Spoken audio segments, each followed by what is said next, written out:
this is another immigration story. We love immigration stories and entrepreneurial stories. Tell us your story of leaving China and your journey to Maryland.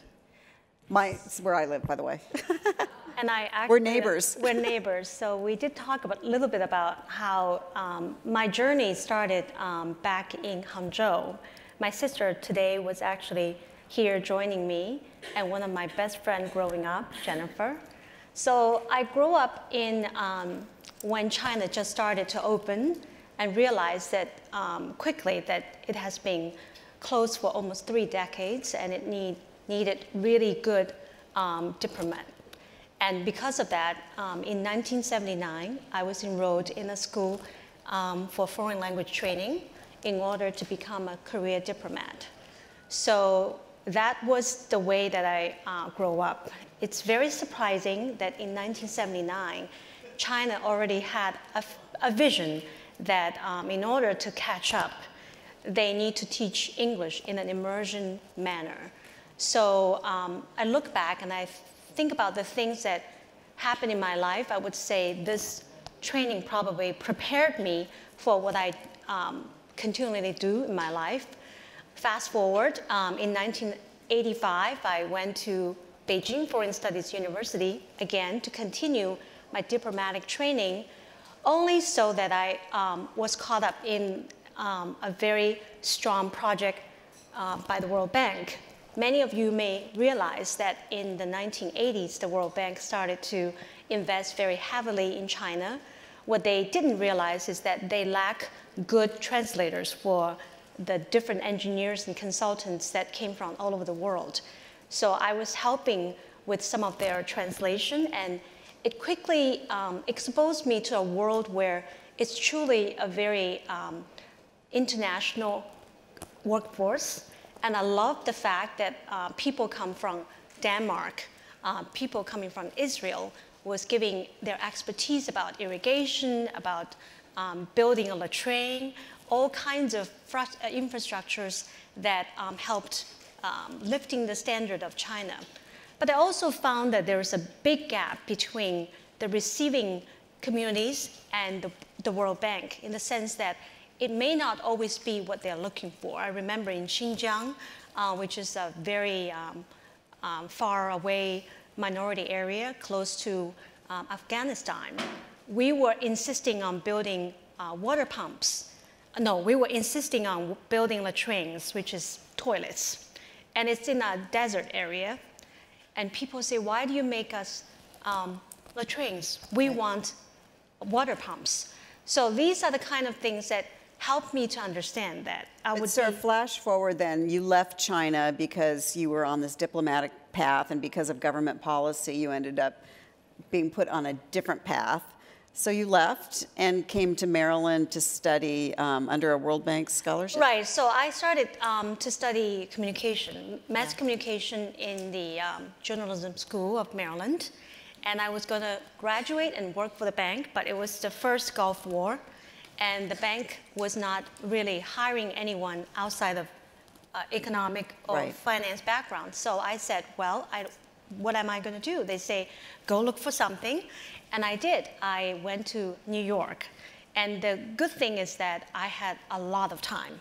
And so basically you had these journeys. You were on this journey in China where it looked like you were going to be in the diplomatic corps. And that didn't happen. Right. You get to Maryland, you aren't hired by the World Bank because they have a hiring freeze. That didn't work. So now you had to find a path. And as you said, it happened in New York. It happened in New York, like it's a random harvest. So I was there. I did not have many friends. And I think Jennifer was one of my only friends in New York. And many of the days, I was going window shopping at Bloomingdale. I love the fashion on the second floor. It's very clean, it's very modern. But when I went up all the way to the home floor, it's very like a grandma's home. It has a lot of traditional Laura Ashley's prints. And I just cannot understand, if someone liked to dress in a Donna Karan way, why would they want to go back to a Laura Ashley's home? So I decided that we need to develop a more contemporary, updated home.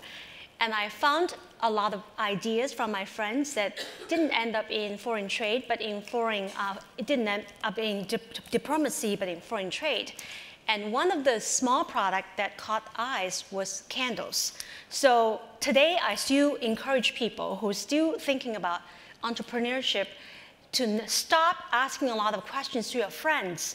The best thing is actually to bring the product to the market, because that still is the #1 place where you can make your dream come true. I love that. I love the line that you gave to me a while back, which was, I still believe that the market is the most powerful advisor to a startup. Right. And to me, that was out of 10 different items, from silk flowers to toys to other things that we brought, that one trade show in Charlotte, North Carolina. Yeah, so you went to a small trade? Very last-minute show called Cash and Carry. As you can tell, it's so small that you have to bring your cash and you bring the products to put in your shop, because it's last-minute shopping in September. And of all the 10 products we brought, the #1 product, 80% of the sales went into that little candle. And that's how Chesapeake Bay Candle was born in 1994. So again, you had to shift. You have to like follow the path that opens. Right. And we were the first company that actually was able to ship fragrances back into China and made them into candles and then sell them back into the United States. So you built this into what size company? It's pretty sizable. So we, one of the largest distributors of fragrance candles and diffusers and any home fragrance product that you can think about, one of the biggest in the United States. So one of the biggest issues for entrepreneurs is how to scale, how to turn that, you and your husband at getting that booth in North Carolina, and you're going and going and going. What's your advice to entrepreneurs of startups and how to scale a business to that size? Well, I think I heard someone talking about capital, access to capital. In the Chinese way, people don't really have other choices in the 80s or 90s. A lot of it was borrowing from your friends or family if you're lucky. If you're not, sometimes that becomes a big challenge. I don't know if people have given the statistics, but women-owned businesses, 99% of women-owned businesses are under 1 million. And that's a very sad truth. A lot of it is because of lack of access to capital. I was very lucky because when I wanted to work with factories, most of the Chinese factories are used to working with the likes of Walmart. And they asked me how many items do I want and how many SKUs are they. I said, I want 20 SKUs, each of them 500 pieces. They look at me as if I have 3 heads, because they're used to 5 containers of one item. So I turned into my sister, who was an engineer, and she started the factory. And that really is a game changer, because if you don't control the supply chain, and if you don't control, and so we're talking about capital, we're talking about supply chain, the last piece, which I believe is the most important piece for China to transform itself, is the design piece. Because we always own a design studio in Maryland, and that allows us to be very close to the market. We are able to study each stores on a weekly basis, and then we go to trade shows around the world. As you know, fragrance is really still very strong in France. So many of our partners are based in Europe, and that whole conceptual design, product development, testing, production has been still in our DNA. Right. And you've had some issues. Have you had to bring production back to the U.S.? So we moved production twice, actually. Okay. So if you think about what I learned to be a diplomat is the way of thinking about the world, not so much as, we do work in one country. When we have anti-dumping duties from the United States from 54% to 108% for candles out of China, we were already thinking about where we are moving. We looked at Mexico, we looked at the Philippines, and we looked at Thailand, all of which to us have different issues. Some of them are security-based. At that time, Philippines is still quite dangerous. And Mexico, similarly, where we were looking, was not as safe. Thailand, relatively speaking, is higher than we want for salaries and labor. We settled in Vietnam in 2000 when it just opened to the United States for business, and they were very quick to turn an industrial park into a factory. My sister was very instrumental in that. Is your sister here? She is. She's here. Stand up. She has been my partner in crime since 1995. Awesome. That's great. And she has also increased our business in Europe tremendously, partnering with H&M. And you're still friends? We're still friends. I like this sister. Yes, I feel there are a lot of sisters in, we're all sisters, by the way. I like to say that candle loses nothing by lighting up another. So afterwards, we all will be candles lighting up each other's career. We have time for one, maybe two questions about building a business. Can I just add, we add a factory in United States, which is very difficult, but it happened. So for those of you who are asking questions about how is it that you can be closer to market, we did it. It's not easy, but I think our government started to really rethink about manufacturing, and they will not be easy. I heard about When you say it's not easy, it was just more expensive, or it's more because labor is more expensive? Is that the main? It's also the ecosystem. So candle factory is easier because the whole entire supply chain has remained in the US, from the fragrances to the glasses to the packaging. But I was listening to the lady talking about bra. I talked to Kevin Plank, who is the CEO of Under Armour.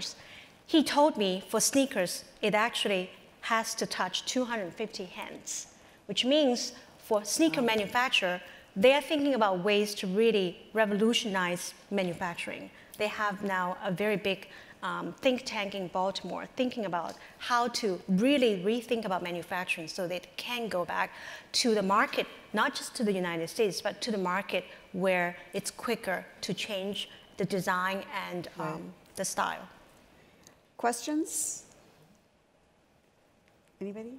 So there are. It has to be very quick. Apologies in advance. Hi, what was your best fail? Your most informative cul-de-sac that you might have gone down? What was the best piece of failure you had? I think that sometimes when we try to be in the mid-market, it's very tempting to think that we could also go upstream to become a, the fufu-shishi, the fufu-shishi expensive brand. And I think that it's a very hard upstream. There are more brands that can go downstream, as we know. There's always brands that you can buy at TJ Maxx from the high-end brands, but the other way around is much harder. We're in the mid-market, so going to the top, commanding that kind of top of the pyramid is harder. May, you have so many lessons to offer to entrepreneurs. Thank you so much. This is really terrific. Thank you, Nina.